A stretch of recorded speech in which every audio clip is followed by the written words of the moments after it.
बिर्डी start महोदय, शहरातील सार्वजनिक दूरध्वनीची दरमहा अनामत रक्कम 100 रुपयांवरून 500 रुपये इतके वाढविण्याचा निर्णय मुंबई महानगर टेलिफोन निगम लिमिटेडने घेतला आहे, असे वाचनात आले. परिच्छेद ठिकठिकाणच्या संस्था, रुग्णालये, चित्रपटगृहे व दुकानांमध्ये सार्वजनिक दूरध्वनी सेवा उपलब्ध करून देण्यात आलेली आहे. अशा ठिकाणाहून केवळ 50 पैशात एक फोन करता येतो.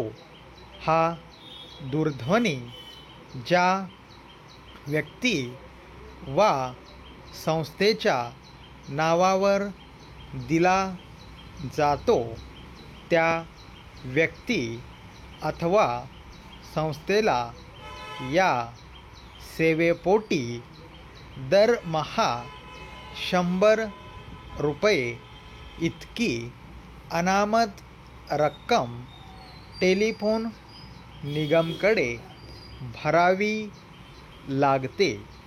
म्हणजेच कमीत कमी 200 फोन या दूरध्वनीवरून करणे त्याच्या धारकास बंधनकारक ठरते. परंतु नव्या नियमानुसार अशा दूरध्वनीवरून आता दरमहा किमान 1000 फोन करावे लागतील. परिच्छेद मुंबईतील फोर्ट, चर्चगेट यांसारख्या कार्यालयीन विभागांतील सार्वजनिक दूरध्वनीमध्ये 500 रुपये किंवा त्याहून अधिक रक्कम जमा होणे शक्य आहे.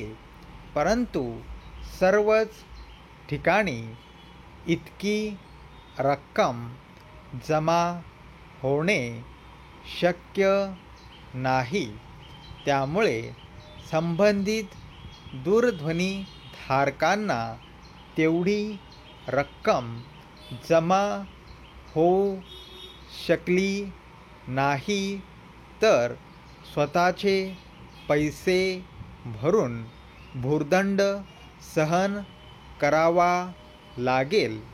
याचा परिणाम म्हणून अनेक ठिकाणी सार्वजनिक दूरध्वनी सेवा बंद पडण्याची शक्यता आहे. त्यामुळे सर्वसामान्य माणसाची बरीच गैरसोय होणार आहे. तेव्हा ही अनामत रक्कम वाढविण्याच्या निर्णयाचा फेरविचार व्हावा, ही विनंती. आपला स्टॉप.